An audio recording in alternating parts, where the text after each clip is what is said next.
Good evening. I hope everyone who would like a chair has found one. Good evening, everyone.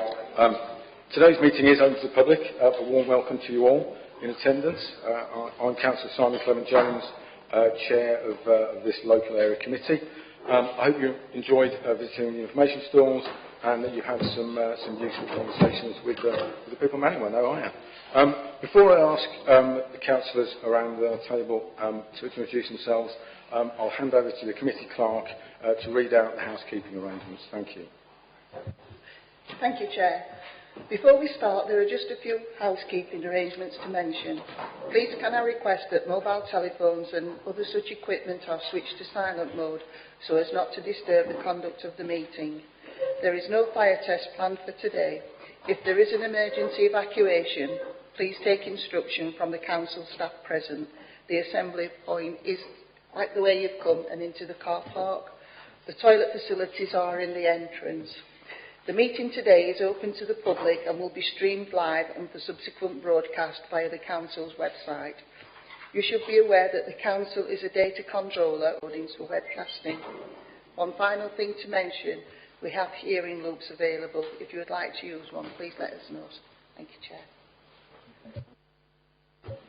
Thank you. Thank you very much indeed. I'll now ask the members and officers around the table introduce themselves.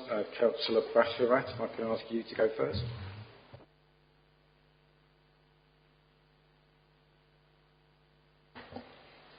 Yeah, Nita Vishal from Netherridge and Sharrow Ward.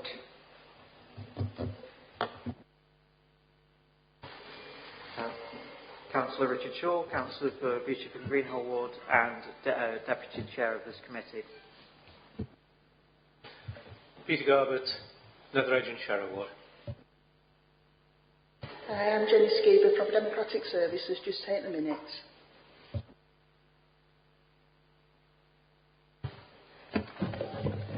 Hi, I'm Diane Owens. I'm the manager for the South Local Area Committee. Councillor Alexi Diamond, Gleadless Valley. Paul Turpin, Gleadless Valley. Ruth Ralph, Councillor Netherridge and Sharrow. Steve Ayris, Graves Park Ward. Councillor Stu Auckland, Graves Park Ward. And Councillor Ian Auckland, Graves Park Ward. Thank you very much indeed. Before we proceed with the agenda, I'll just go through how the meeting will work. We'll deal with the formal business first, so the minutes of previous meetings, apologies, that sort of thing, and then we'll have some time for public questions and petitions. We've got, I think, 3 questions from 2 members of the public that were written in advance. We'll take those first.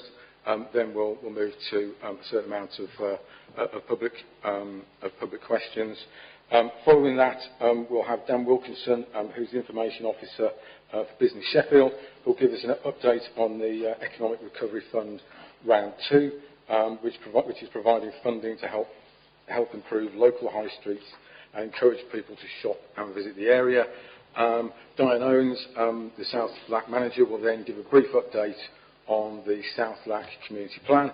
There'll be some further time for public questions and discussions, depending how much time we have and where we get to in the evening. So if I can ask if there have been any apologies for absence. Marianne Elliott is ill. Councillor Elliott and Councillor Thornton on that. Yeah. Thank you. Let's get back to my agenda. So that's apologies for absence. Then exclusions of the press and public. There were no items that we're excluding. Declarations of interest. Are there any members who would like to declare an interest in any items of the business on the agenda? Okay, thank you. So move on to the minutes. Can I ask that members approve the minutes as a correct record? Yes. Seeing nods, thank you all very much indeed. Speed through. Have we got a microphone?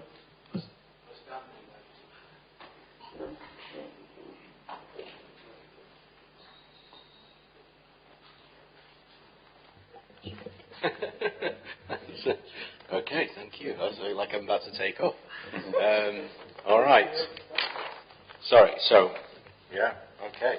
my name's Simon Duffy. I run a think tank based in Netheredge and Sharrow called Citizen Network Research. My question is really about the organisation of social care and kind of community activity. I don't know if people are very familiar with the place in England that's done amazing things. It's called Frome. It's a town known as the town that abolished loneliness. And we all saw through COVID the power of people connecting in communities. So my question really is, I think that the whole of Sheffield could build on what we've already done together in the past, with a little bit of organisation, a little bit of thoughtfulness, and maybe a focus on the 142 neighbourhoods of Sheffield, rather than just thinking about the whole city as a whole. Could we not start abolishing loneliness in Sheffield with a little bit of thought? And my question really then, based on that, is could some councillors, some officers and any interested citizens perhaps form a kind of working group to explore those ideas together, to develop proposals that then could be taken forward in neighbourhoods and with the council?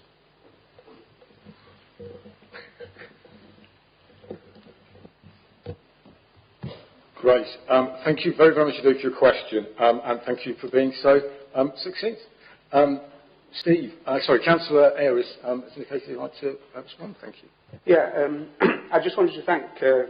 Simon Duffy for bringing this question to the South Local Area Committee, and it follows a discussion that we had in January together with Councillors Linda Hammond and Argentio as co-chairs of the Adult Health and Social Care Policy Committee. And I suggested to Simon that he brings it to the Local Area Committee primarily as a citizen within the South LAC area. I do think it merits the South Local Area Committee councillors considering, and I'm not sure how best to move this forward. And I know that some sort of preliminary sort of contact has been made with people from VAS and council officers, and I don't know whether you want to enlarge on that, Diane, about that. But whether we have the capacity within the current,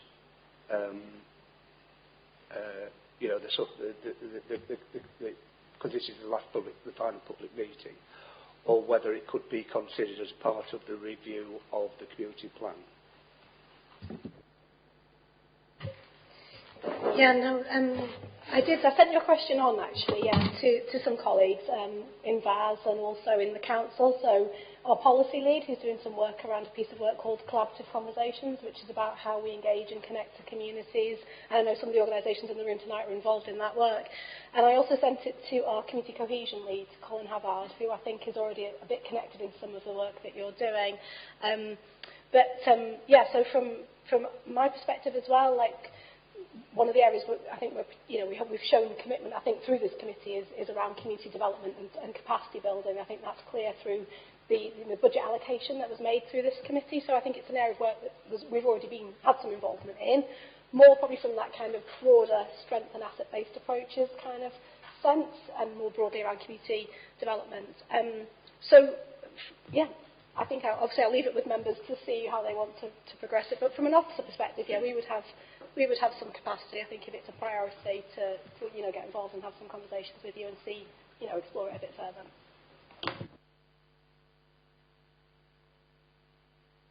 Thank you for that, Councillor Ayris and Diane. I suppose from my perspective, obviously, we're coming to the end of a municipal year, about to start another municipal year.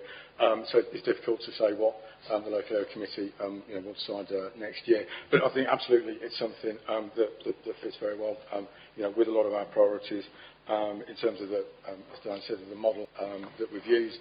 And I've got Sue would like to. Yeah. I've got Councillor Basser out to come in, and Councillor Auckland. Can I briefly just come in first? Because it'll only be very, very honestly, Councillor Basharat. I was just going to say, isn't it something that the Chair could perhaps put on the agenda for the first meeting of the LAC in the new municipal year? It just seems to me that it's really relevant and really important. So, or maybe the officer could ensure that it's on the next agenda so that it doesn't get lost. I mean, all it is, I'm not guaranteed to be the chair of the local area committee after May the 4th. So, Councillor Basharat. I think I'm going to echo that. That's exactly what I was going to say, because if things aren't on the agenda with everything that's happening and, you know, other issues, it can be lost. And I just want to say thank you for bringing this here, because loneliness, rightly, exactly what you've said, because working in the community, has come back out and engaged with certain stuff.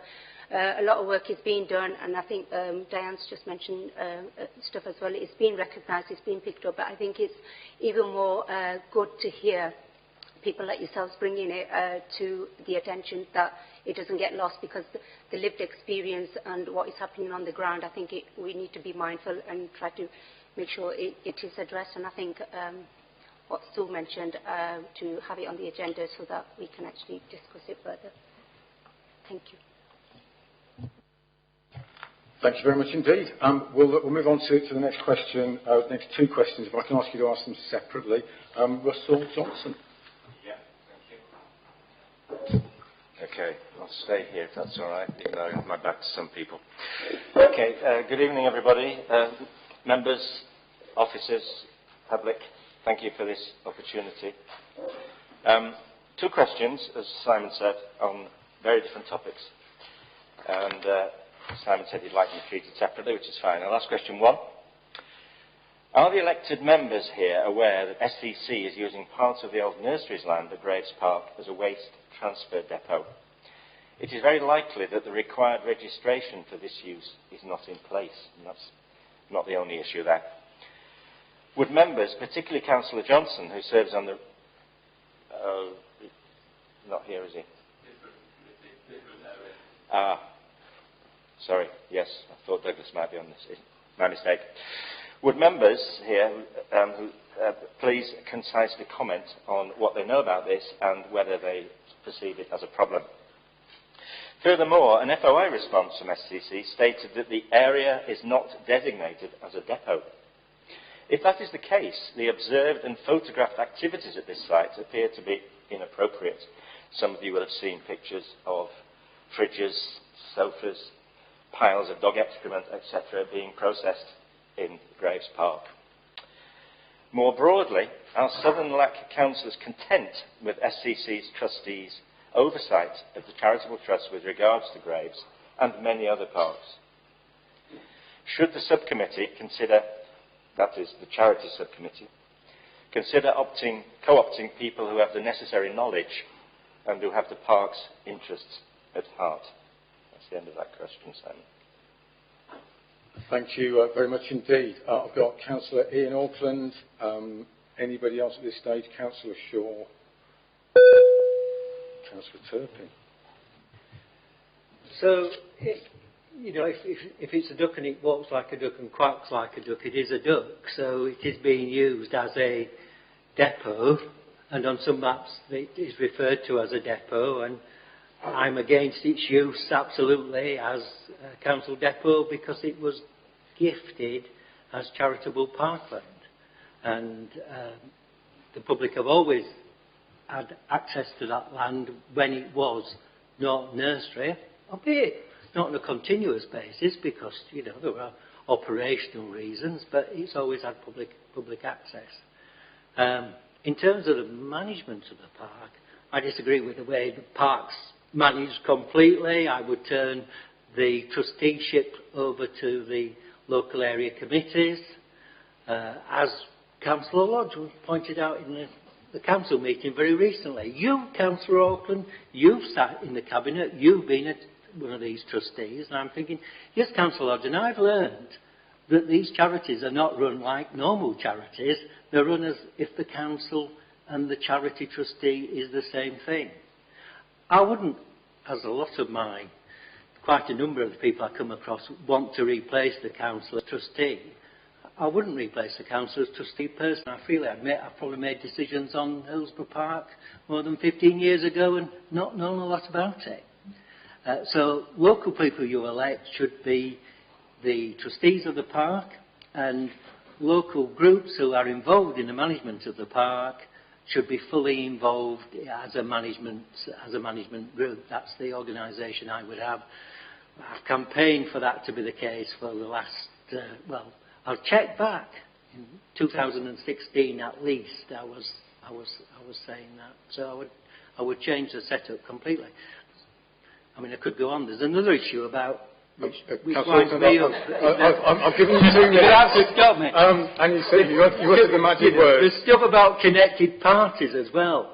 You know, if you're a connected party to a charity, you're meant to do work for the charity at undervalue, not overvalue.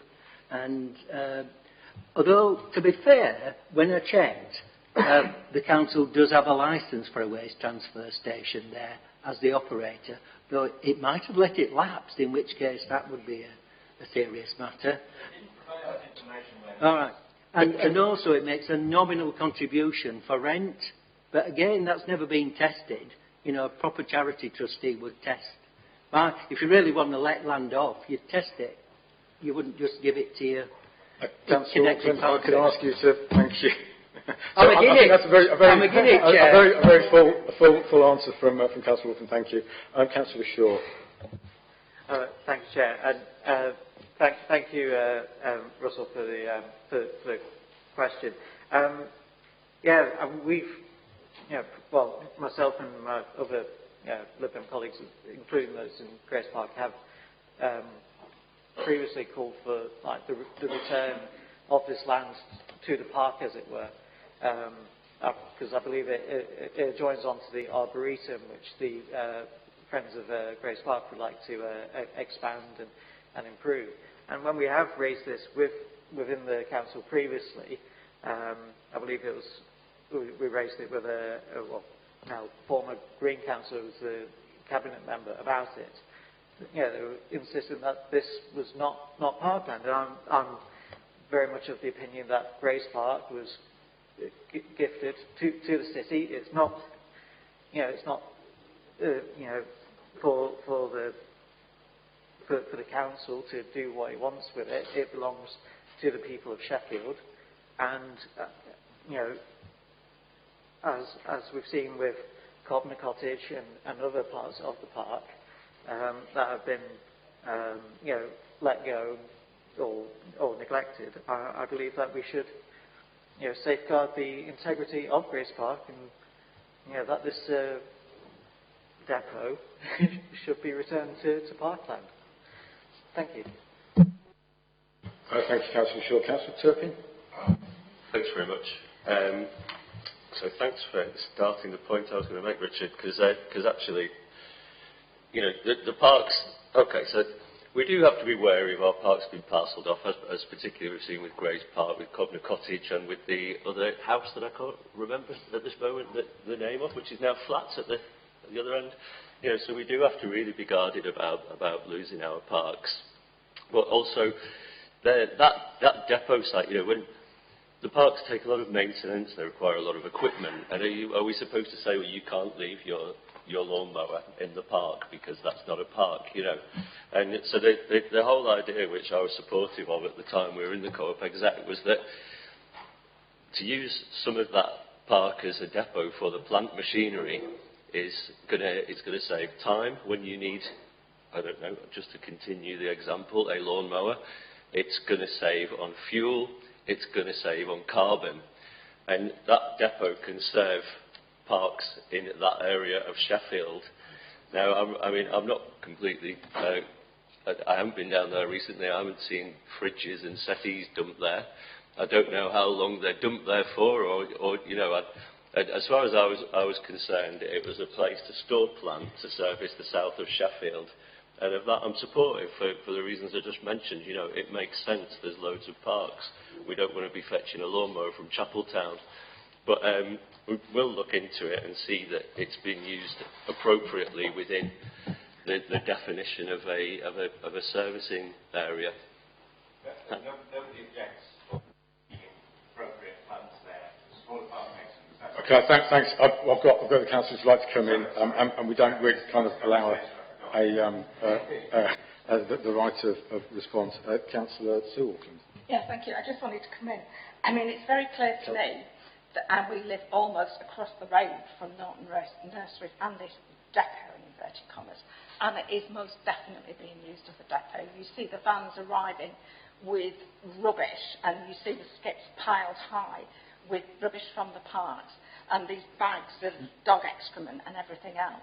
So it's not, just to be absolutely clear to everybody here, it's not about storing equipment there that can be used, the nursery being used as a depot for equipment. Thank you. Okay, so we're now going to move on to your second question.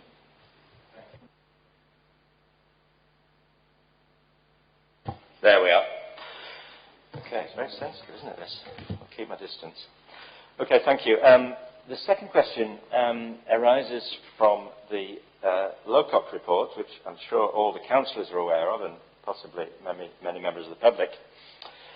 In the context of the excoriating, utterly damning Lowcock inquiry report, please would each of the councillors here, and this is an unusual question, on the record, briefly, so that there's time and the chair doesn't cut this item short, please, express confidence or otherwise in the leader of the council and the finance co-chair.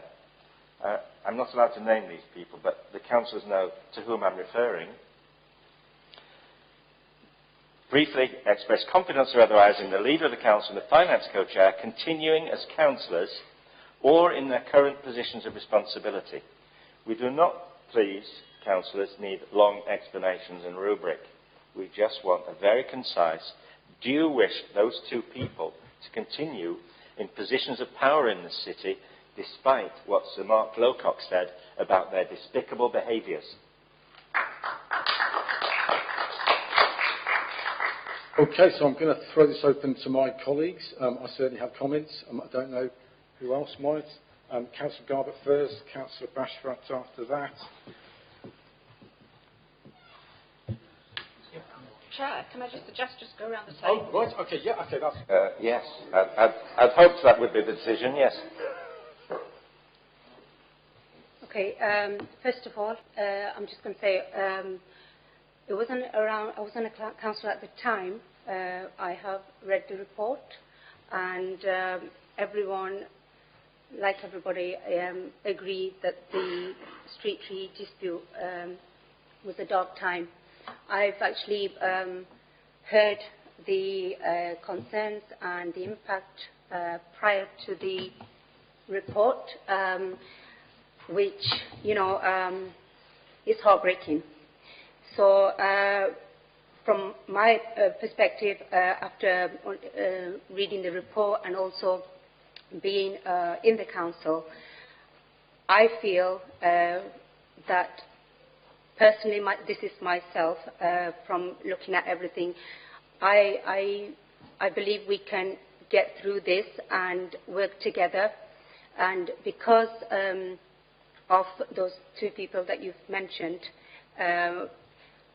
I feel, based on everything, what I've heard, what I've listened to and what I've read, I won't be calling upon the leader to step down. And the reasons I will give you, and this is just myself, and I'm being totally honest here in terms of being a new person and listening and hearing everything.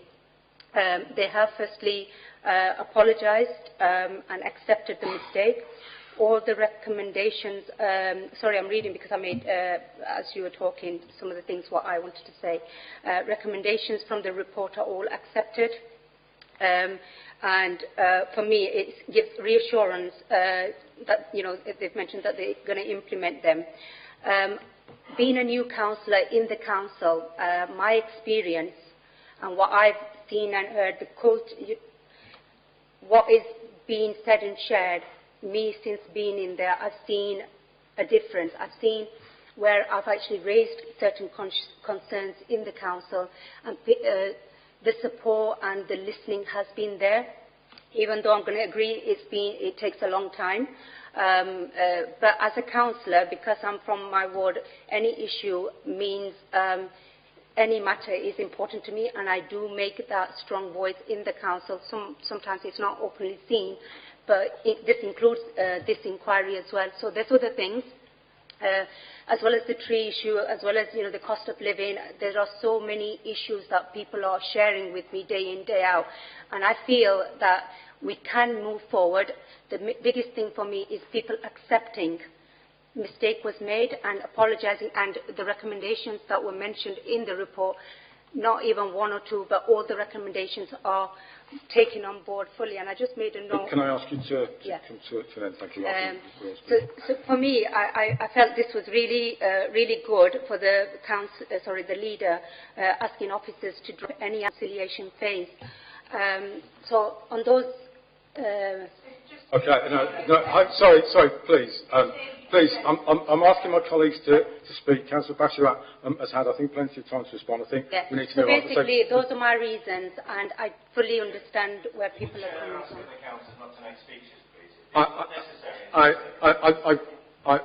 I've given Councillor Basharat a reasonable time to respond.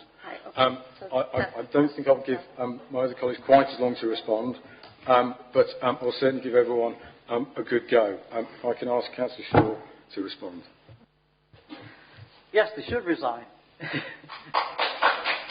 I was elected to council in 2014, and Mr. Johnson, you've been to many of the debates in the chamber where I've spoken many times, and many times over the years when I've raised issues that local residents have brought to me about what's happening in the city, they've been basically dismissed, patronised, and completely ignored. And I think this is a question about integrity, it's about a question of confidence, and the individuals in question saying sorry isn't enough. How can they ever criticise anyone else for anything they do when all that person has to turn around and say, well, all you have to do was just say sorry and you carried on as you were. Thank you, Councillor Shaw. Councillor Garbutt. Thank you, Chair. Sorry, I'm asking, please don't interrupt. I think we can ask some questions after this has come. Really, we don't have points of order here either, so if I can ask you to sit down, please can we get to the end of this, allow Councillor Garbutt and the rest of the councillors to speak. Thank you. Thank you, Chair. Yes, they should resign. From my point of view, they broke every one of the Nolan principles. And if you have people in positions of power who you know have already broken the Nolan principles once, you have no confidence that they won't do it again. And that's why I think they need to resign, not just from their positions of power, but as councillors. Thank you for your brevity, Councillor Garbutt. Councillor Diamond.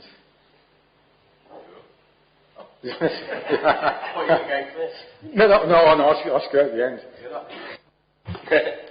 Well, yeah, thank you for the question. I mean, I think Sheffield needs to move on from this, and I don't see how Sheffield can move on with those people that are responsible still in post. And we need a fresh start. We need to restore trust with people of Sheffield.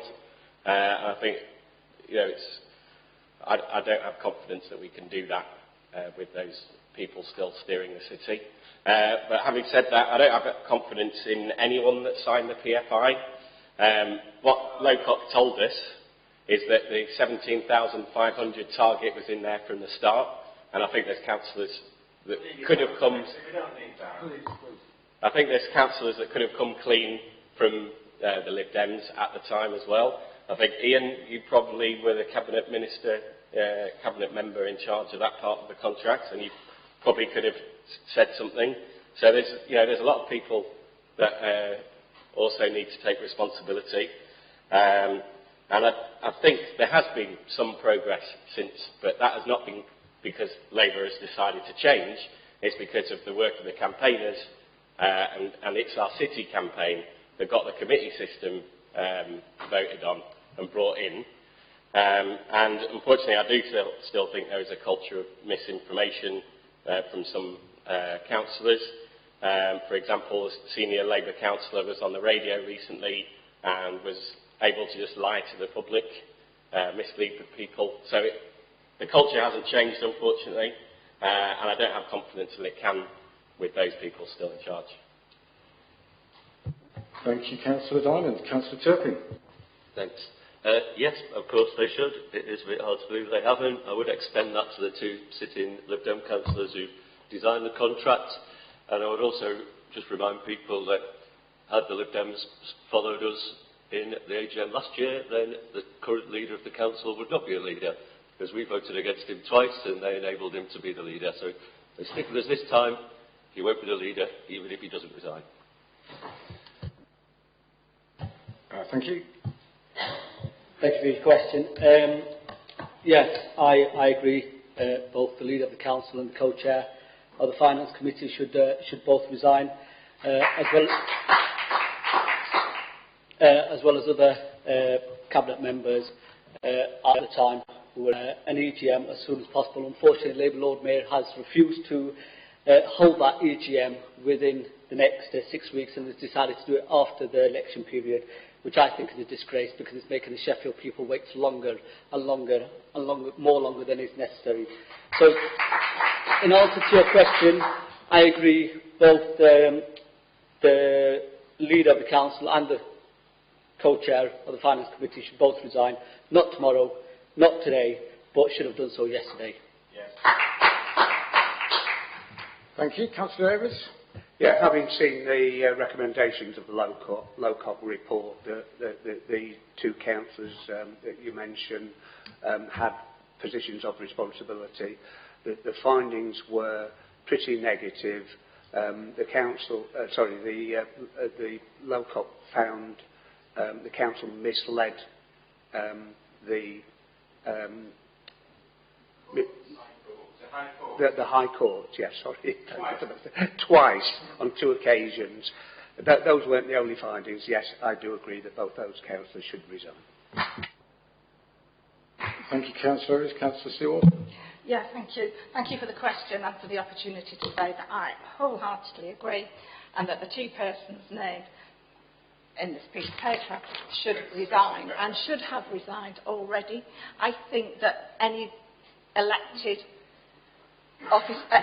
politician with any iota of personal integrity would have stepped aside and would have dealt with this in a very proper way. Now, I know we don't want speeches, and I'm very conscious of that, but there is something. I agree with everything that is written on this piece of paper, but bullet point 9 talks about campaigners saw irrational, unreasonable, deceitful, dishonest bullying and intimidatory behaviour by Sheffield City Council. And they did, and I am truly sorry for all of them. But I've already had an opportunity to speak to former Councillor Alison Teal this evening, and I think that as an elected representative, at the time of all of this and everything that she went through as an elected representative, at the hands of these two politicians, is absolutely just incomprehensible, it's indefensible, it's bullying, it's harassment and intimidatory. And we are here representing the public, and she was treated in such an appalling fashion. And I think that when we're trying to encourage other people to step forward, to participate in local politics, this is something that would put a lot of people off. So, whilst I don't agree with her politics, and I'm looking at her now, and I have spoken to her this evening, I don't agree with her, with the politics, but I actually feel that she was treated in the most appalling fashion possible. In answering questions from members of the public, I mean, our questioner this evening was one of those, repeatedly saying the Elliott report doesn't mean you have to fell 17,500 trees. Mature and over mature doesn't mean they need to be cut down. There are solutions in the contract.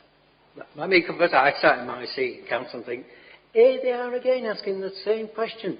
And they've been answered many times that they're wrong. Oh, not answered, whatever. And you were right all along. So my vote of contention, having been suggested I should follow not to be taken example of our two unmentioned councillors, is that it's to do with how people were treated. Because members of the public were coming along and telling us we were wrong. Not once, but many times. You're wrong. And they repaid by being ignored, by being plans to get round what they're saying, not getting straight answers, threatened with prison, injunctions. And you were absolutely right. And I'd like to think that if I'd have been in that position and somebody had been saying to me, well, Ian, you've got this completely wrong. You need to go back and read it. I hope that I would have gone back and checked my facts. And if you're taking a political lead and the public are telling you you've got this wrong, you've got absolutely no excuse for checking it out yourself and taking personal responsibility for it. Now, I did give an interview to the inquiry. Ian, can I ask you one to talk? I was very happy to. Well, Nick got a good shot of that, and I do get name checked. Ask you to wind it up, not finish. So I did give evidence, and I would have been very willing to give evidence in public if asked, and that actually goes the same for Shafat Mohammed, the leader of the Lib Dem group. We made it clear from the get-go that we wanted an inquiry to get to the bottom of it, and that was absolutely the right thing to do. In terms of lessons learned, I'm doubtful. I mean, wanting to put a housing estate on part of Graves Park, setting one charity against the other when it was St Luke's versus the council, not a good plan in my book. And finally, let me associate myself with Lord Scriven, Paul Scriven's apology for any neglect on this.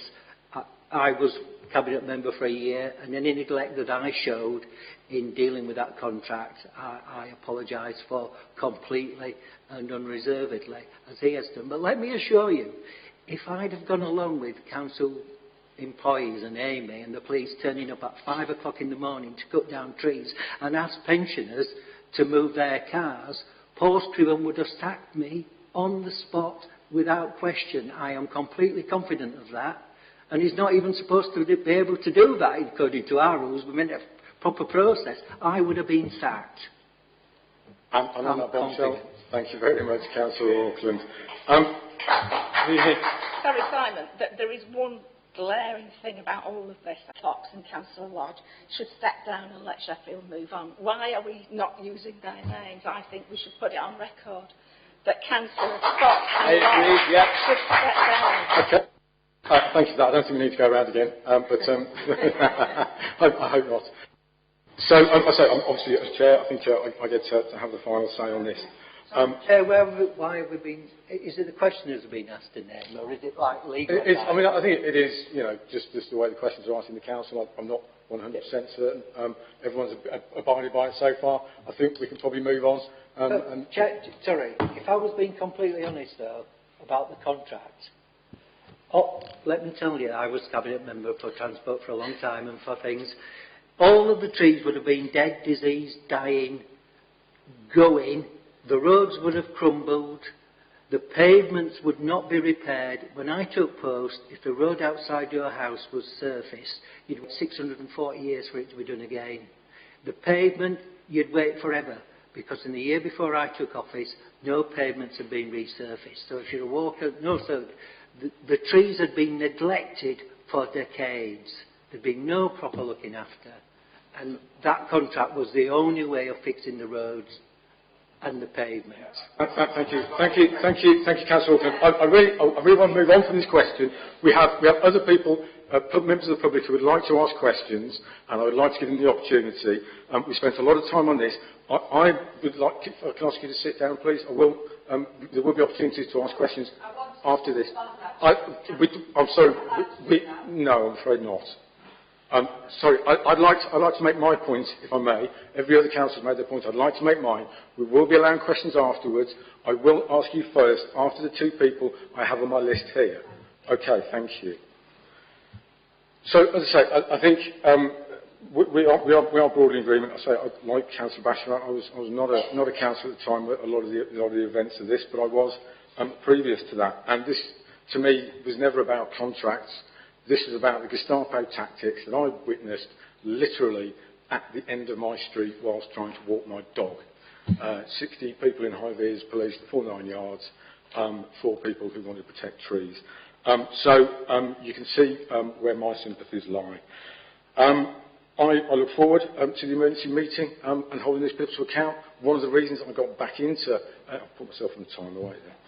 One of the reasons I got back into elected politics was because of this very issue, was because of what I witnessed, so that I could try and hold the then leader and chief executive to account for their actions, and continue to. I held them, spoke to them directly in my maiden speech and told them what I thought of them. And again, I will carry on doing that for as long as I'm elected by the people of Sheffield to do that. So that's my speech. Thank you all very much for your input. We will now get to public questions. I've got 2 people down. I've got Annette, is it Taberner? And then I've got Alison, would like to ask a question after that. And then if I could ask, is there anyone else who has a burning question? If you could stick your hand up now. I've got Joy and John.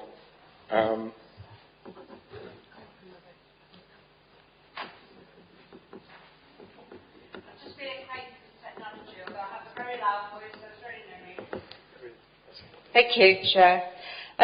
Well, in response to the comment by the councillor over there, I would just love to invite you all to come and see the road that I live on. I live on the junction of St Rose Road and Abbeydale Road in Netheredge, and our road has never been resurfaced. I have now bought a large container of yellow dye, and I intend to go along my road putting circles around all the potholes so that nobody else falls off their bike. Once in a while, somebody from this £2.5 billion contract comes along, puts a shovel full of asphalt into one of the holes, pounds it down and goes away again. So I'm not really quite sure what we are paying for.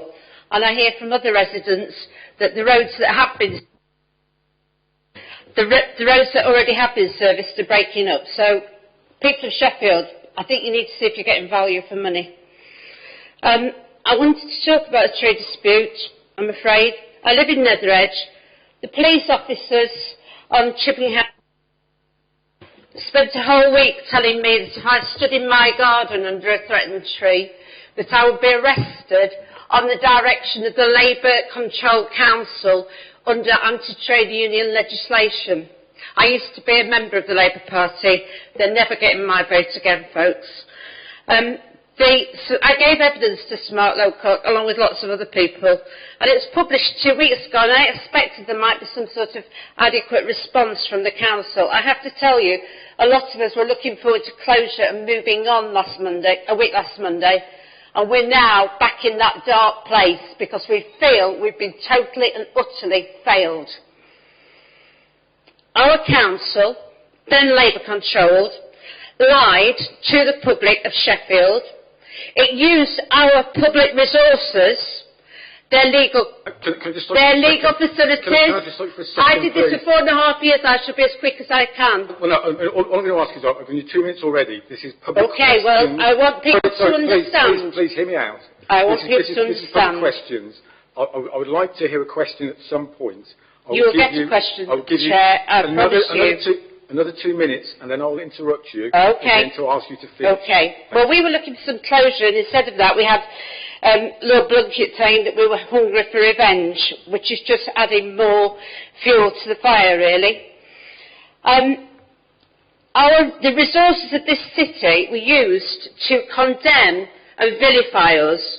And I want people in this room, and I want people throughout Sheffield to know that you were lied to. We're ordinary residents. We were peacefully protesting. We were vilified by the report. We were right all along.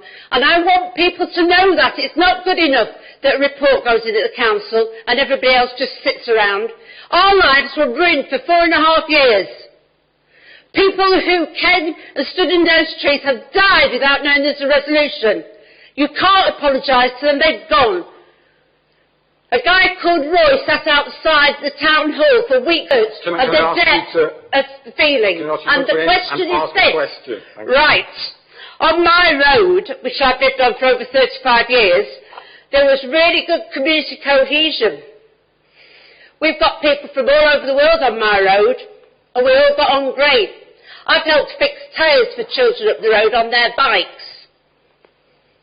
When the felling crews came to our road, that cohesion completely evaporated.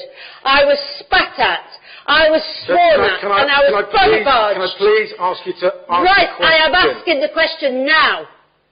You're in an election period. I'm telling you. Please be very careful where you tread. The Sheldon Road is a minefield. No, I'm going to tell you, Chair, there will be fights on our roads if you don't listen. I would like you to ask a question. Yes. Please, could the Labour councillor here, who has conducted... Ask the question or please I am sit down. asking the question. Could the councillor here, who has raised the issue of Sheldon Road, please talk to us about the work that we're all doing to try and mend the thing, instead of using it for political advantage and causing more aggravation. Thank you. Thank you for your question. That's really heavy. Thank you very much, Councillor Basharat. Okay. First of all, I hear you, and every word you've said. I'm going back first. I'll start with the potholes and the resurfacing. As a councillor, obviously, my role is to represent all my constituents, which I believe I am doing. I haven't met every single one of you, but the people who have seen my work do know that I do it with full honesty, and also make sure that those voices are heard. And that is a reputation I already have, which the new people will not know. But what I would want to say, the pain that you've just shared, I feel it, and you don't have to believe what I'm saying, that's fine. But I respect the feelings that people have shared, because when I started campaigning, the whole purpose of me stepping into this role, I've been a community development worker, an activist. So I am aware, especially, not just Netherridge, but throughout Sheffield, the issues and the concerns people have had, because I'm one of them, which has actually motivated me to actually step into this role to see what I can do. People did say, it's going to be difficult, you won't be able to. So I said, there's no harm in trying. And I believe that going on Sheldon Road, I live just round the corner. My mum lives in Netherridge, even though I moved during pandemic on Lansdowne. So I am engaging. The resurfacing has been mentioned to me again and again, that for many years we've been saying our roads haven't been resurfaced, or the ones that have been done, they've not been done properly. I've raised those with the council. I'm not saying the response has been straightforward or has come back. We attended a site visit on Sheldon Road, which I was involved with as well. All the councillors were. So the lead of that portfolio took on the work, and we were supposed to be meeting as councillors to look at the plan and move forward. And I'm still yet chasing up that meeting so that I can get back to the residents of where things are. Can I ask you to...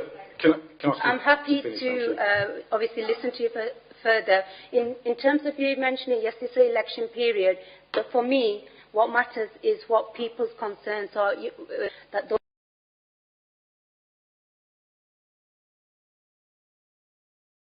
those issues are concerns. So, and in terms of the lack, we will get a response to you in terms of what the current situation is with that. I've got Alison Taylor would like to ask a question. Thank you, Chair. The Street Tree Inquiry report highlighted the rotten culture in the Labour Cabinet during the trees dispute.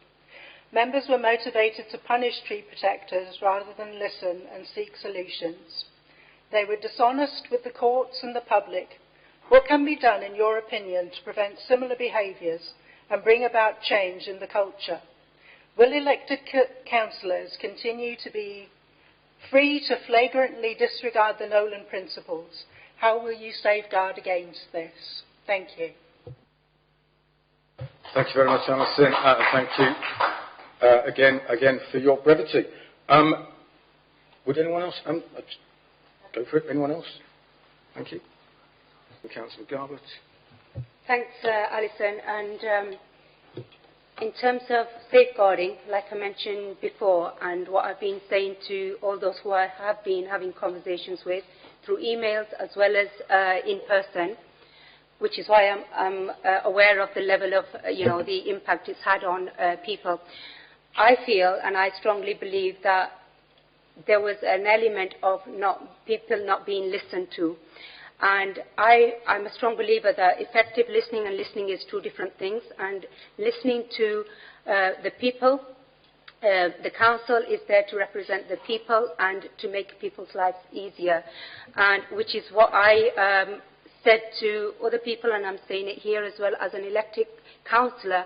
It's our role and duty to be able to listen to the people and take their issues and concerns and make sure they are actually put in the council so that they can be addressed. And I think in every work I've done, if those that are not familiar, I'm a strong believer of bringing council officers down to our level and understanding the real issues on the ground. And that's the only way you can understand where people are coming from and being able to address stuff. So I'm aiming for that, and that's my belief in terms of making sure that the people are properly listened to and it's addressed. Thank you very much. I've got Councillor Garbutt, Councillor Diamond, then Councillor Rowe. Thank you, Chair. It's a difficult question to answer because it depends very much on the individual's commitment to the Nolan principles. In this case,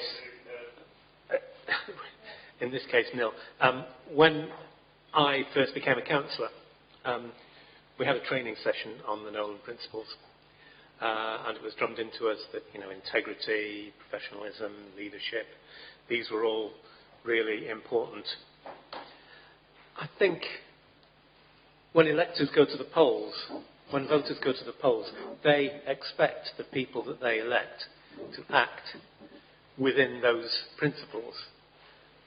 That training session ended with the admission that there is no legal mechanism for getting rid of a councillor.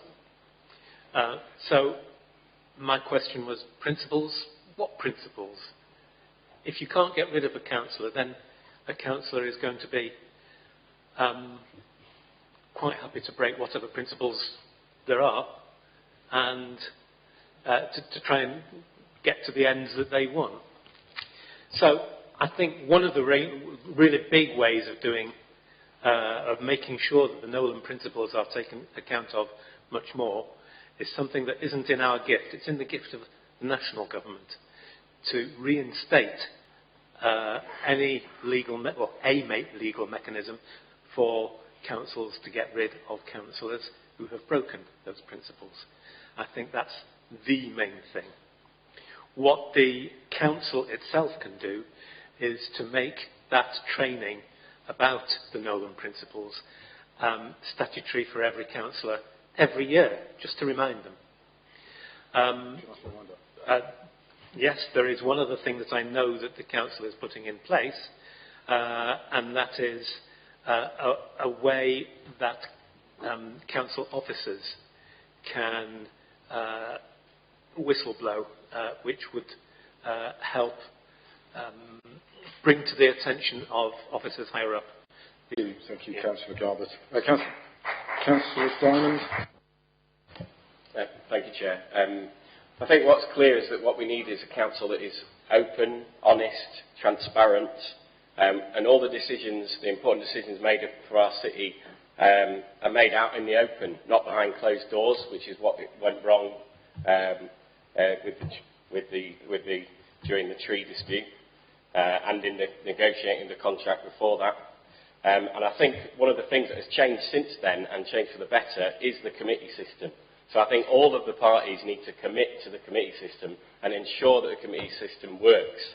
I think we have made progress in that area, but I can see parties now trying to undermine the committee system. which, it's only just started. We need to make it work. We've got it for 10 years, so we need to make it work. And we also need to bring in the community, make Sheffield City Council more accessible to local people. So people could ask a question and that goes to the right person at the right time. They go to the right committee, and just make the whole of the council more accessible and more open and more transparent. And another part of openness and honesty is avoiding councillors themselves spreading misinformation, avoiding whipping up hysteria. We need to be honest in our communication, even at election time, or especially at election time.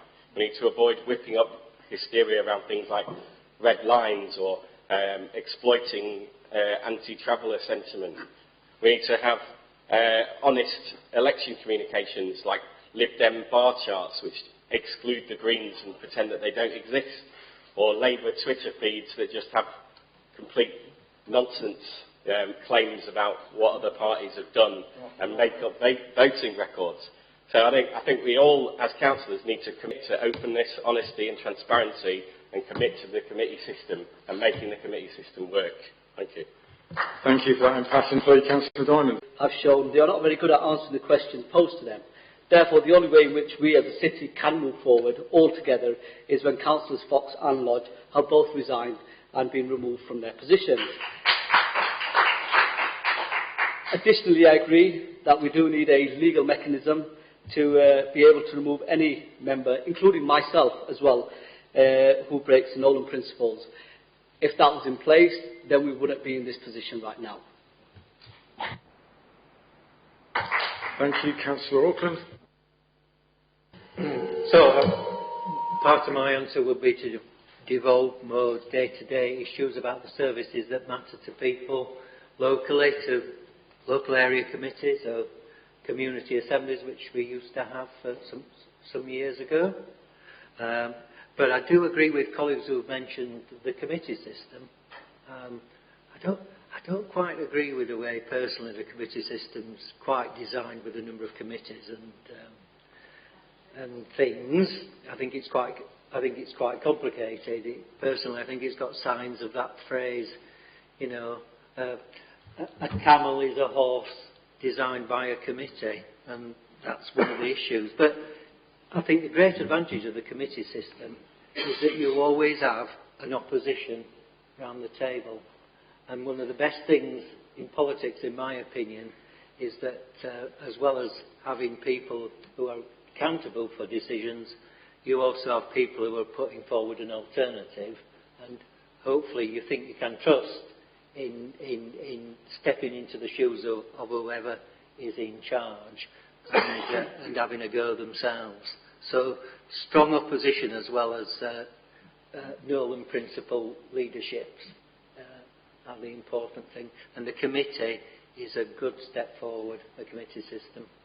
It wasn't legal some years ago for a big city to have a committee system, but I think it's a good thing. Thank you very much, Councillor Auckland. And I suppose I've always wondered if you offer to resign and then someone doesn't take it, I don't see why that stops you resigning.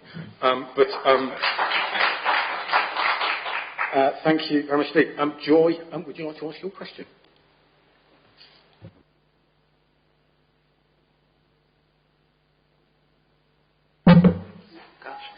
I'll be very quick. Unfortunately, I have to leave in 5 minutes. So there are other... I'm asking this question on behalf of Friends of Batemore Park. So my question is on behalf of the Friends of Batemore Park.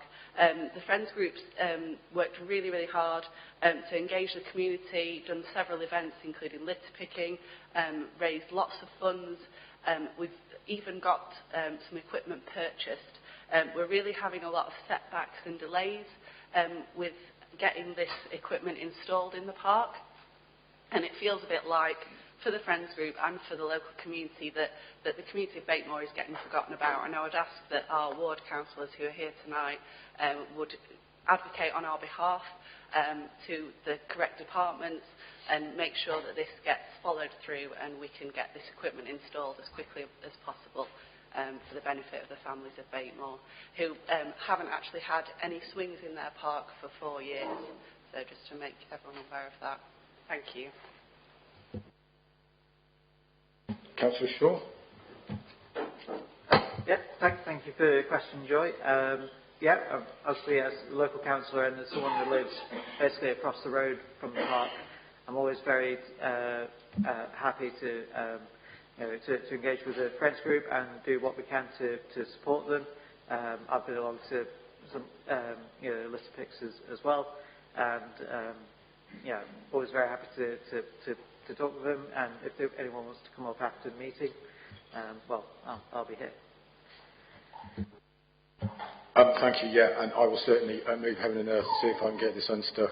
Thank you very much indeed for your question. I've now got John.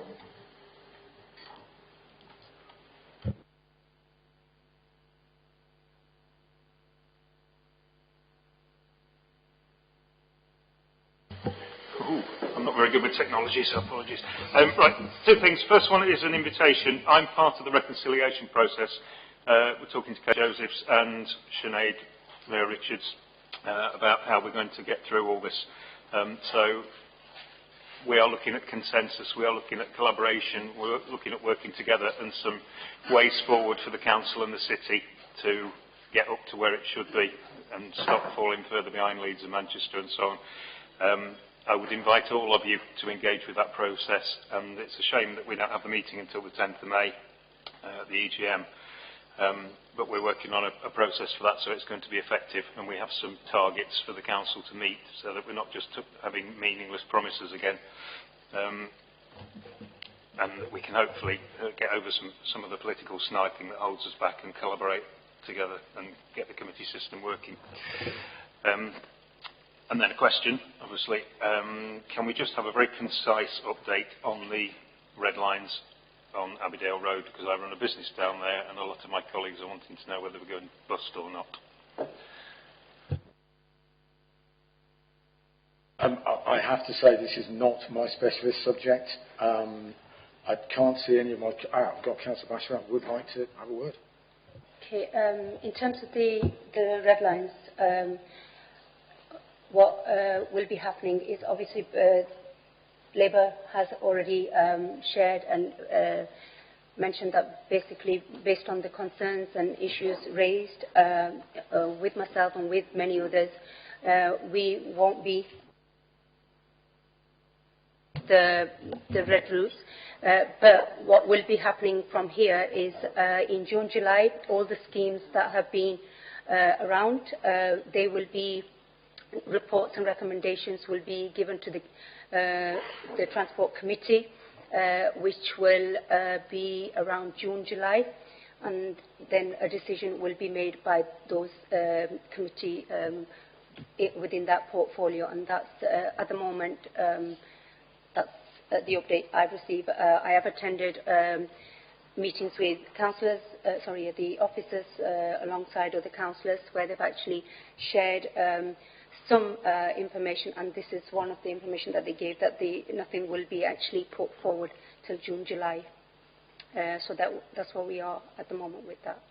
Okay, thank you. I've got Councillor Rove and Diamond. I do want to kind of move on a bit quickly, so if you could speed things up, thank you. Thank you, Chair. In regards to red routes, nothing's happened yet. It's not been taken off the table, and it's definitely not been taken off the table. So the Labour member that did say that was obviously misleading the public once again. I'm not sure why we wouldn't want red routes, because it's just a case of turning yellow lines into red lines. And currently you can't park on double yellows, so changing them to double reds would be, actually it's better for the people, because we can enforce those routes actually much better. And in regards to single reds, they will be based on a timed basis. So currently we have single yellows that are on time basis on Abbeydale Road and Ecclesall Road, for example, from 4 o'clock to 6:30. The single reds that we are looking at doing would probably be on a similar time fashion. So again, I'm not sure why some members are so against red routes, especially when actually for a city it's better because we can enforce parking much better. It's better for public transport, and it's better for the city's coffers as well, because we can actually raise more money that we can then put back into transport, which is better for the people. Thank you. Councillor Diamond. Yeah, I think entirely agree with what Councillor Ralph has just said. I think there's been a lot of misinformation deliberately spread about red routes, equating them red lines with a 12-hour bus time. It's not the same thing. You can have red lines without bus lanes. You can have a combination. You can have different options. So all we've had so far is an initial consultation. The options will go to committee. I'm glad that Councillor Basharat has now admitted that Labour can't unilaterally take a scheme off the table. This is something that officers have worked on, and the final, after the committee looks at the options, the public will again have a chance to give their feedback to those options. And we have to ask ourselves as a city, do we want better buses? Do we want less congestion? Do we want parking enforcement to be effective? Do we want to take climate action? And, you know, these are all things that we can do. You have to remember that nearly 30% of households in Sheffield don't actually have a car. So when we're just thinking about do we prioritise motorists, who are we leaving out there? I mean, in the most deprived wards in Sheffield, that rises to over 50%. That's people that can't afford a car. So we need reliable buses. And that is why these options need to be looked at. But we need to have, you know, an informed decision, look at all the evidence, and not just, you know, out of hand dismiss something based on some hysteria that's been whipped up, which is actually misinformation. Can I ask you to come? Thank you. Councillor Gilbert. Yes, my understanding is that red routes make it much easier to enforce parking regulations, because if it's just yellow lines, the only way you can enforce parking regulation is with a parking officer actually writing out a ticket and sticking it on the windscreen, and it can only do that so many times a day. With red routes, you can have ANPR vehicles moving up and down the road, finding and recording the number plates and issuing fines as a result of what they've found. So it's much more efficient at getting bad parking off the streets. What it means in terms of the bus routes, that is still to be decided. I know there's a lot of people up and down Abbeydale Road and London Road who are very worried for their businesses, just like yourself, John. I think that the officers involved are very aware that there are problems that some businesses might face, and I think they'll be trying very hard to make sure that those businesses do not get inconvenienced as a result of any new positions being brought in. I would just ask that we are actually concerned with this.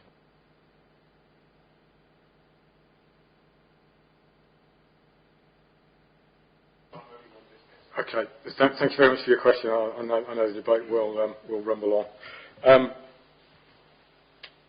I've now got a question from Maruf.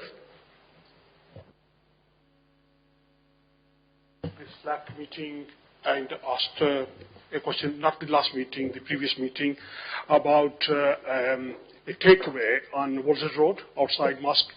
And when I raised this question, whether the planning committee can attach the conditions that to provide the litter bins when they allow the planning for that business. And my second question was that whether this LAC can provide a litter bin to solve that problem. There was a huge litter outside the worship place and outside the residential area. Promise was that Councillor Peter Gilbert is going to come back to me and he's going to pick up that issue. I'm sorry that I did not receive no reply. However, this LAC, one of the officials came back to me and they said that they had been in touch with the planning, and they said yes, they can attach the conditions to provide the litter bin by the visitors, but because this planning application has been approved, and they cannot attach retrospectively any conditions now. but solution was not provided. Right, where is the litter bin in that case?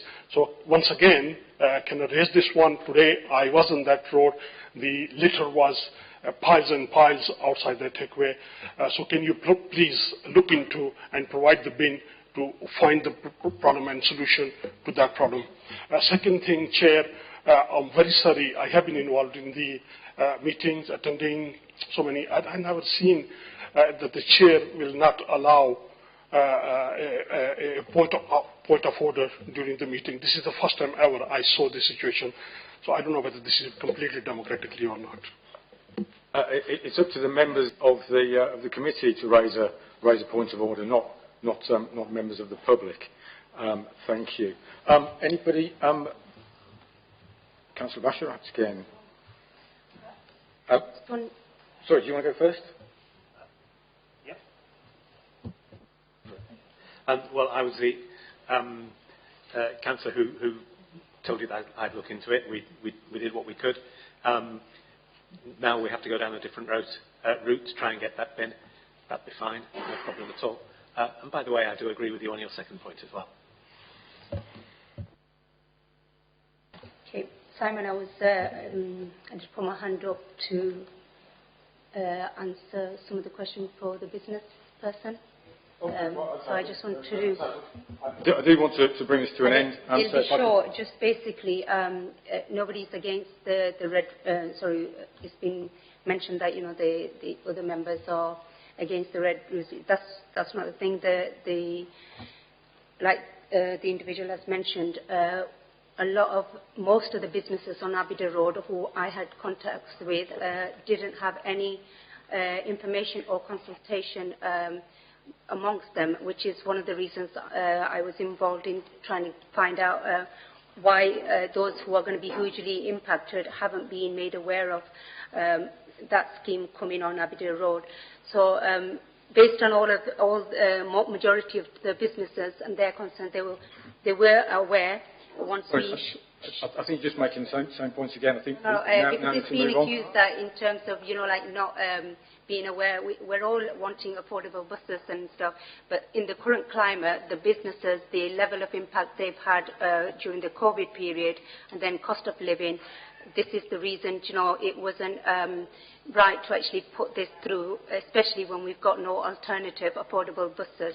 So I just wanted to make that point. And secondly, just with the bins, as well as yourself, there's been other people who've actually raised the concern and issues.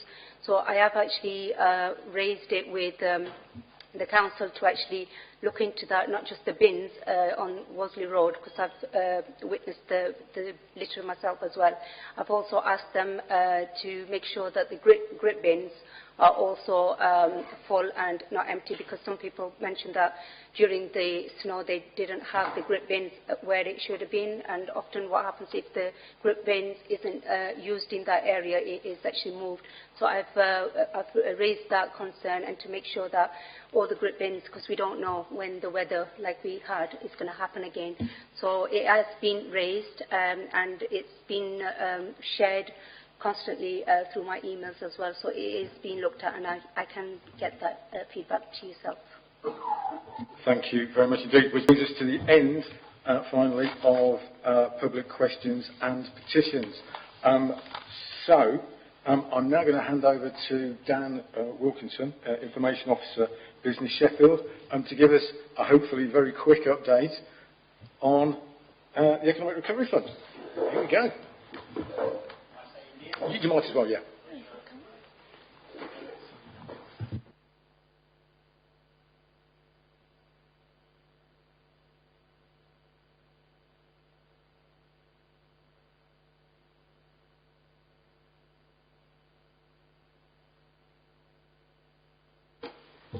Can you hear me?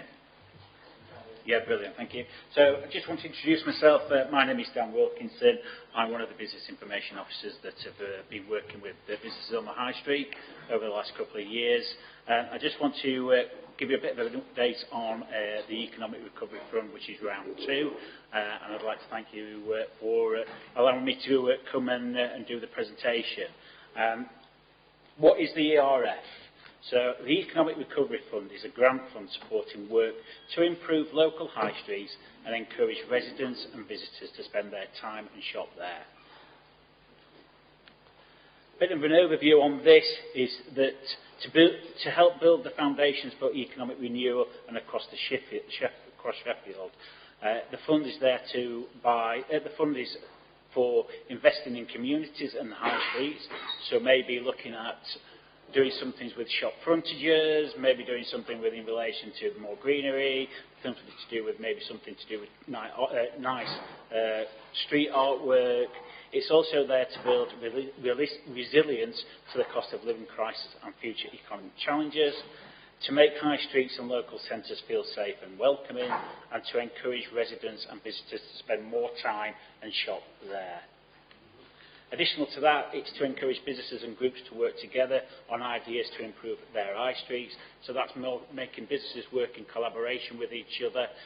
What we're seeing at the moment in time, the businesses are working with each other, but this grant will actually, hopefully, bring more businesses together, maybe do some kind of business forum, set up maybe Facebook groups, maybe WhatsApp groups, but come up with great ideas on what they feel is an opportunity for them to put forward a bid to actually do something in the area to attract more people to either shop locally, either new customers or existing customers.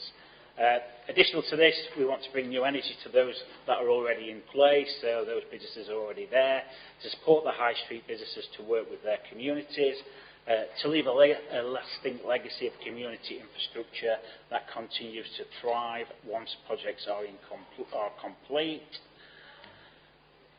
Also,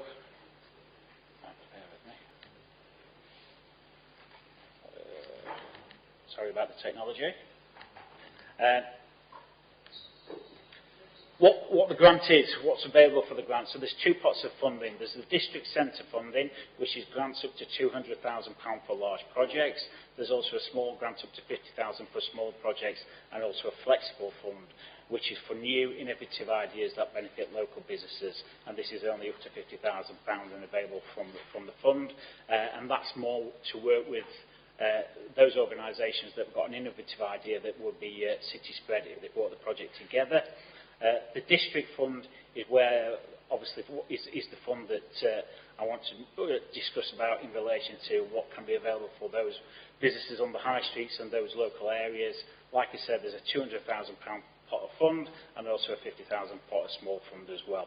And again, like I said beforehand, other than public toilets, traffic lights, CCTV, and also new parking, it will look at other things such as shop frontages, hanging baskets, new greenery, that kind of thing, even events, marketing, that kind of projects to hopefully help support the businesses and bring more people into the area. A couple of key information and dates. The focus is on collaboration and working together, so this is again about businesses and communities working together. Leadership involvement of businesses, so we want the businesses to actually lead on this. It's not to benefit one individual business itself, it's to benefit the whole area of businesses where they are located. The deadline for the application is the 30th of April, but that might change. And then the scoring takes place in May, and it is a competitive process. The contract's agreed through June and July, and then projects hopefully start in August 2023. Projects must be completed by the end of September 2024.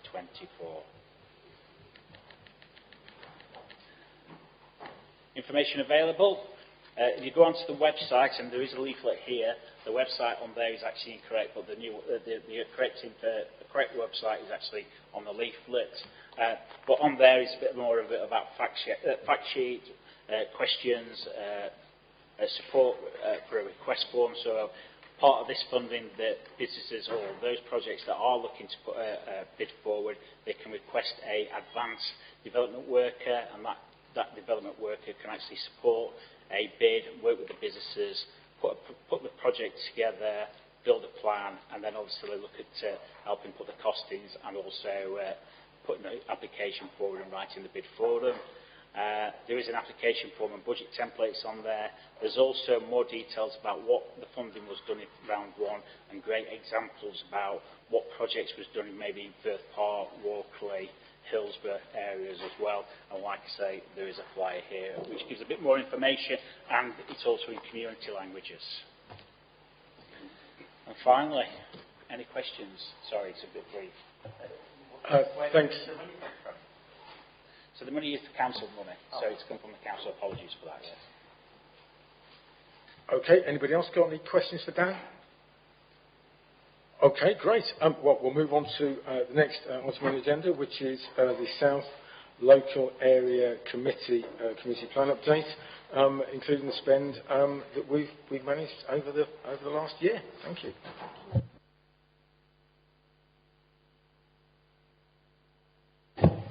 Okay, thanks. I'll just give a bit of a brief update because I know I gave quite a detailed update at the January meeting, so it's just a kind of update on where we've got since the agreements from January and just a little bit of a sense of some of the work that the LAC has done over the last sort of 8 or 10 months or so. So just a bit of a recap of the neighbourhoods that we cover. And the next slide is just a bit of a recap of the 6 key themes that were agreed in our community plans. Obviously, we developed the community plan based on feedback from local community and conversations with voluntary community sector organisations, and they were the 6 themes that were identified in our community plan. So just to give you a bit of a sense of some of the work that's been happening in the South LAC, slide's sort of missing the header off my slides there.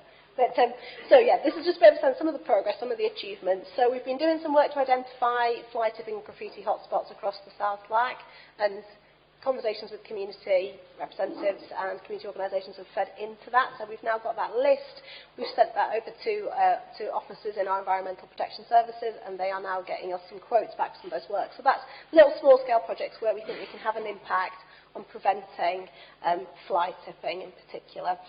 There's been some clearance work on the Lum in Gleadless Valley. So the committee allocated £10,000 from its £100,000 budget to do some clearance work in the Lum, and I'll tell you a little bit more about that in a second. And another piece of work that's happened is the speed indication devices. So we've got 4 speed indication devices for the South LAC, 4 additionals, 1 per ward, and we've got a rotation plan now of where those indication devices go. We're looking at getting the data back in from those over the next few weeks, so we can have a look at the data that's coming through from that, look at the issues around speeding, and then there'll be a conversation then about identifying locations for the next 12 months or so. So I imagine members might want to repeat some of the locations where they feel like the indication devices have been very useful there. Maybe there's a chance also to identify some new locations there as well. We've also worked in partnership with some of the colleagues that are in the room, and particularly with our police colleagues on the neighbourhood action groups. So we've had 3 neighbourhood action groups set up across the South LAC. We've also set up some smaller subgroups as well to focus on particular issues. So that's been a really successful way of working together to resolve crime and antisocial behaviour issues. And it's all been very much about the partnerships that we've built to do that. So just to give you a little bit more of a sense of one of the projects that we've been doing is the Lum project. So we've got some key stats on here. So £10,000 was allocated to do the work in the Lum in Gleadless Valley. So I think I've said before, this is a green space area. The Lum is Saxon word for ravine. It's quite steep drop in this area, and so it can be a bit of a challenging area in terms of fly tipping and litter. So over the past 6 months, there's been 7 clear-up days on the Lum.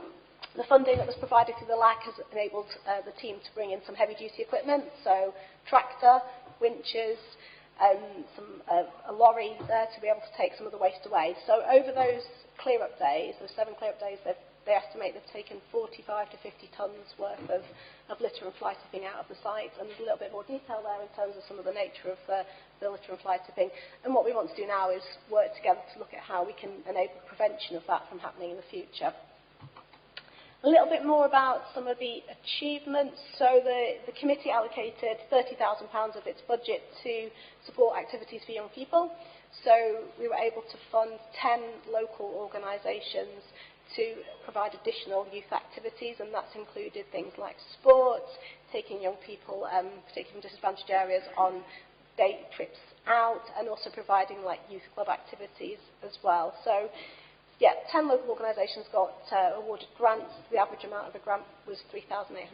So there's been a boost, I think, in activity, and hopefully, sometimes it just takes a little seed, doesn't it, to get something going. So we hope that some of those activities, they'll be able to sustain longer term as well, and where the team can support groups with looking at additional funding, we will do that.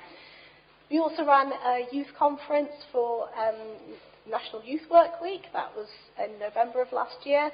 We were talking to young people about crime and community safety because they said that was important to them, and also we did talk to them about their local shopping areas, and that was to link in with the piece of work that Dan's just told you about. So we knew that there was probably going to be this funding for the Economic Recovery Fund, and we wanted to get young people involved and say to them, tell us about the local shopping areas. You know, why do you use them? How do you feel about them? What improvements could we make? So we're taking that feedback now from the young people, and where we know there's some interest in the community in putting in a bid to the Economic Recovery Fund, we're going to feed that information in, so the young people's voice is part of that consideration around what can happen in those shopping areas. The committee also allocated £40,000 of its budget for community capacity building, so supporting voluntary community sector organisations with capacity building, and also to enable them to respond to the cost of living crisis. So 23 organisations received part or all of the funding they applied for, and that's enabled a lot of extra activity to happen and be supported over the winter period in terms of the cost of living crisis. So we've supported groups to provide warm spaces for people, to provide meals and drinks, and also for some community organisations they've been given a grant to enable them to think about their future and sustainability. So some groups came to us and said, we want to focus more on capacity building, we need to develop a longer term plan, we need to look at our funding strategy. So we've been able to support some groups with that activity as well, which is all about supporting that community infrastructure. Also, the committee, through the work of the ward members, there's been over 40 local groups supported through allocations of funding through ward pots, and since its inception, 25 SIL projects have been approved to date as well. So just a bit of a sense of some of the work that's happening.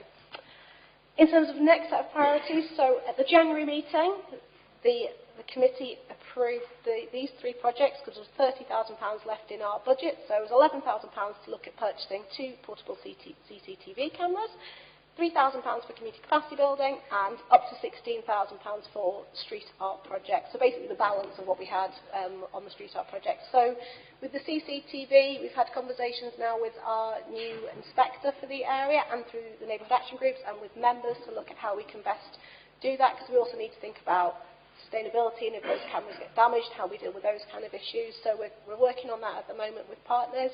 The community capacity building, that was £3,000 really to acknowledge that the £40,000 I talked about a few minutes ago, that pot of funding was very, very heavily oversubscribed, so we had over £107,000 worth of bids. There's groups that we weren't able to support, so the agreement was if we put could we put £3,000 aside to try and do something for those groups we couldn't support and try and do something collectively. So myself and Adiola and the team have met with a couple of local organisations who provide that kind of support around sustainability, around governance and around funding strategies for local groups. So we think we'll be able to put together quite a nice little project. It's quite a modest budget, but I think we can put together something that will support quite a few groups with their sustainability, which is positive. Street art projects, we are currently talking to ward members, and this is all based on kind of community intelligence and feedback to try and identify 4 locations for the street art projects.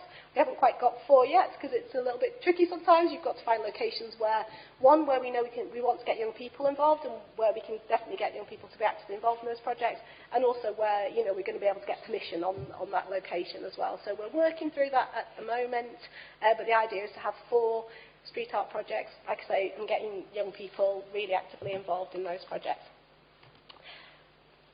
Next, thank you.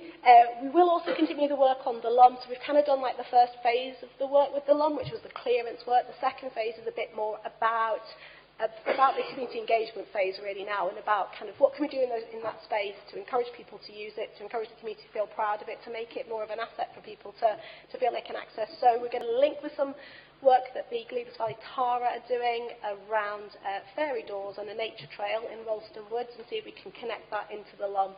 So we're going to be working on that over the next few months and hopefully bringing in some little fairy doors like what you see in the pictures into that space and into the Rollston Woods next door as well, and improving the signage around the LUM as well. Finally, Just some other things that we're going to be working on, and this is really just over the next couple of months, really. So the Economic Recovery Fund that Dan talked about, our team working with members will also be supporting, community organisations and businesses that we kind of come across that need a bit of support with thinking about a project or getting a project off the ground, so the team will be doing that. We also want to look at our engagement approaches, and the Council have invested in a new online engagement platform called Have Your Say Sheffield. So as a team, we want to look at that and how we can make better use of that to engage with local communities. And this is quite an immediate one, is the King's coronation. So I think some of you may remember when the Jubilee happened last year, we gave out some grant funding through the local area committees to support local activity. So the same thing will be happening for the King's coronation. So each local area committee has been allocated £5,000. I hope by the end of the week that we will be sending out to the community, and members will be sending out information to you as well about the small grants that we will have for the King's coronation. So if anyone's thinking about doing a street party or a community event, we will have some small grants available to support that, and we'll get the information out to you as soon as possible, and I very much hope by Friday. And that was all I was going to say, really. I mean, that gives a bit of a sense of what we're doing over the next few months, and then obviously we will move into next year and reviewing the plan again, with the committee and looking at priorities. Thank you. Any questions?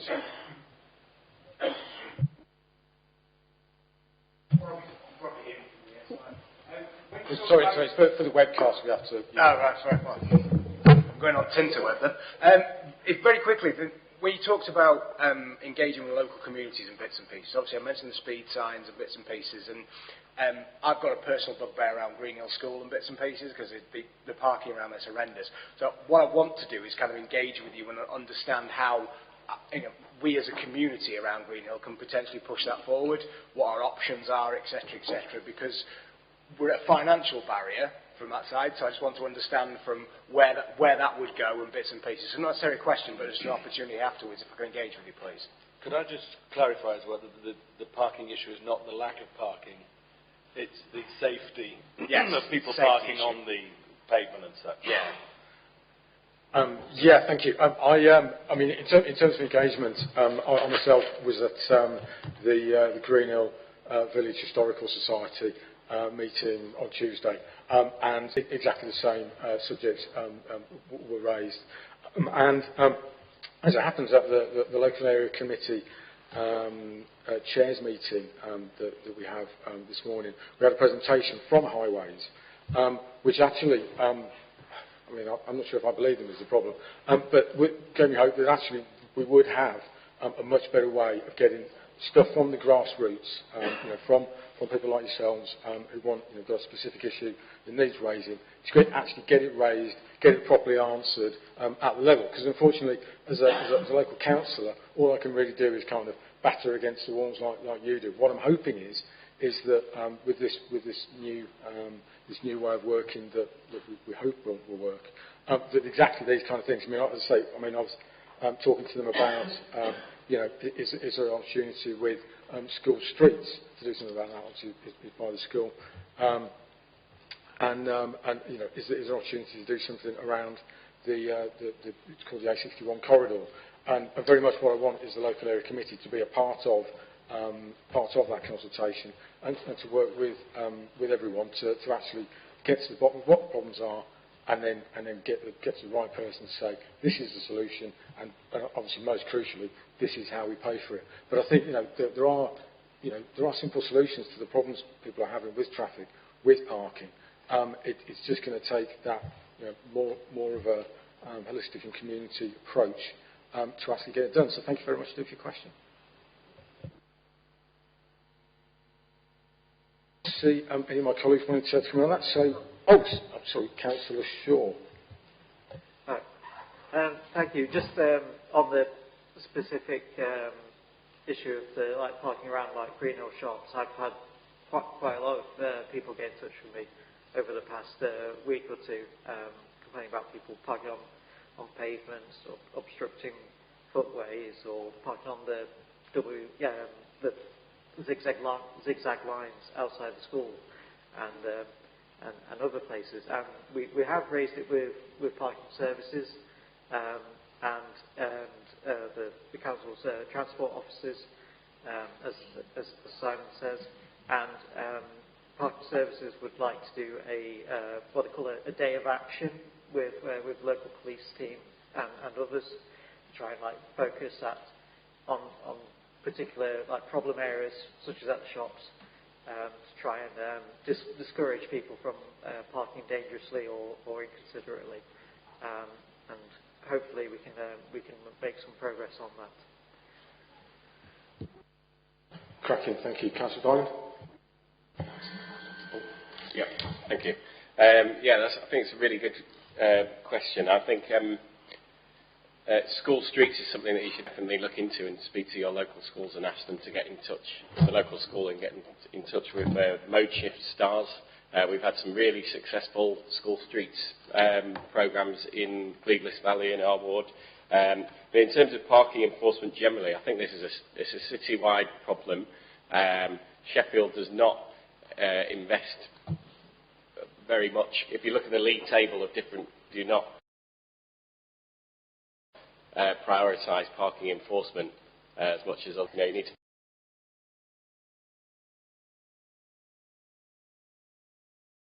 be asking your councillors to prioritise. There's a massive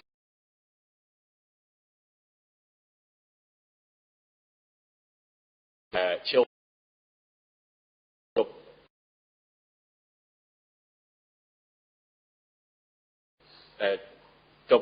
doubly as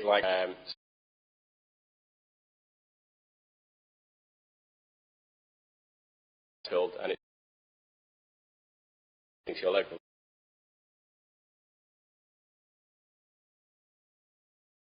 councillors and get what their views are on streets.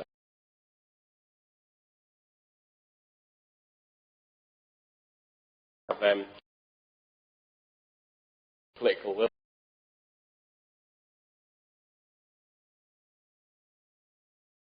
is there, and it's a priority. Our children's safety.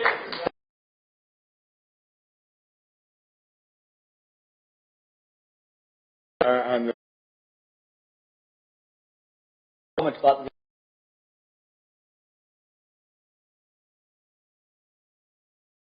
if we have red lines before in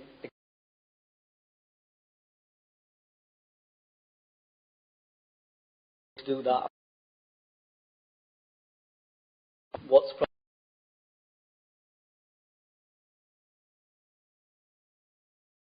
parking from people, and in regards to the road,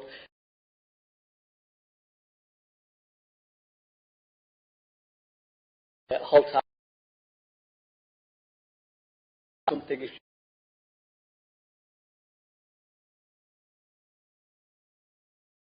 they may be to put parents, and that's where it starts from. Is parents were more willing to actually invest in not just their own children's safety, but other children's safety that go to those schools, then maybe we'd have less people parking more dangerously around schools. Thank you. Thank you. Is it a question? It is. Go for it then.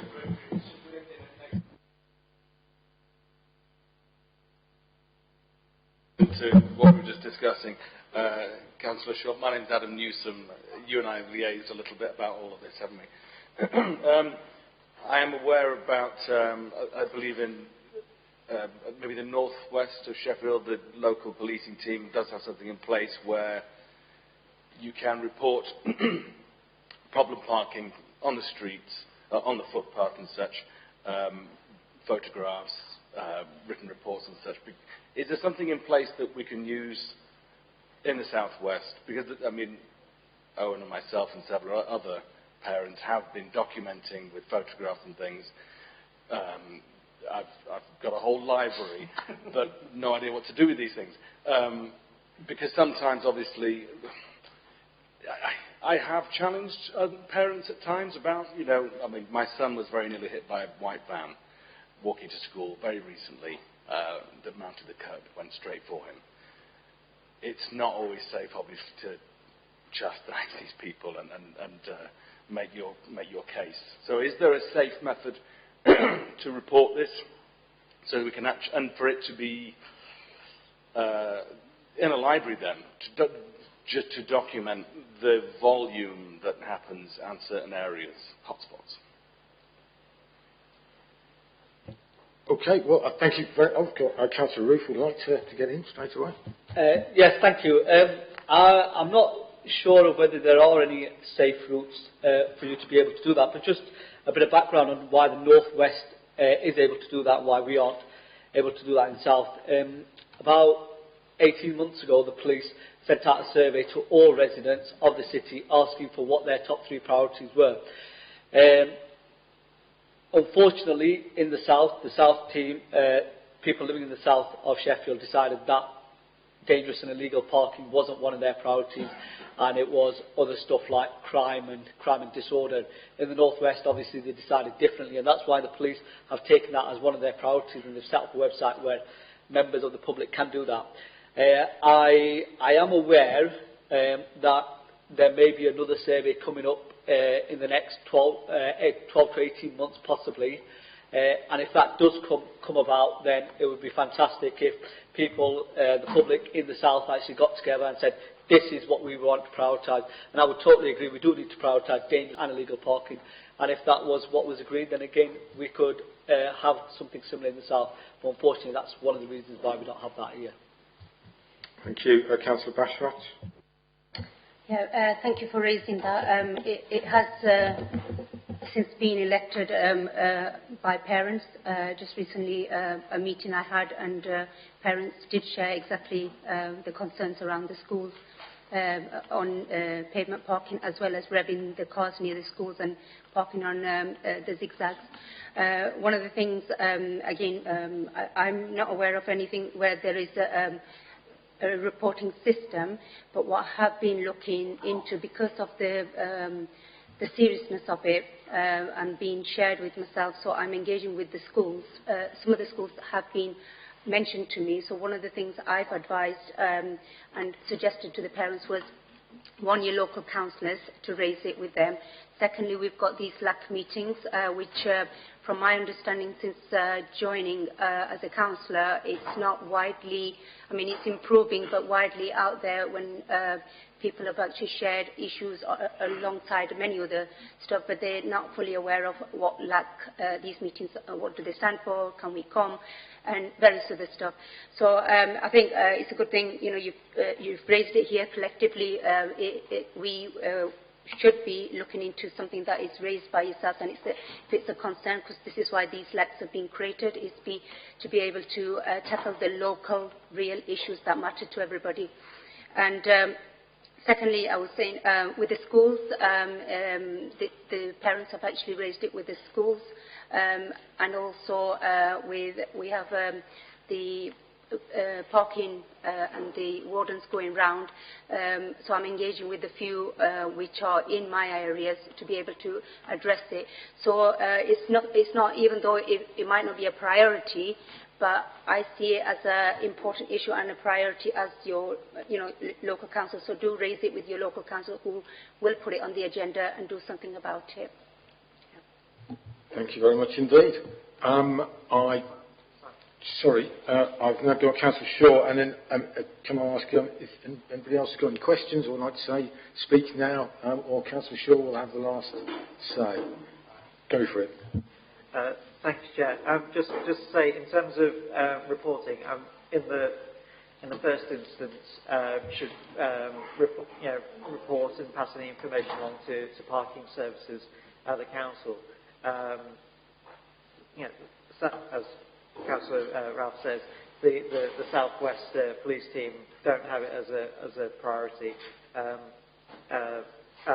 the moment, but depending on what the parking issue is and the location, then the council should be able to take some enforcement action. So if you pass any information like photographs, information like particular times of day, location, particular repeat offenders, then that will help inform the council's enforcement team about the best times to patrol and hopefully act as a deterrent to try and improve things. And I should say that we do have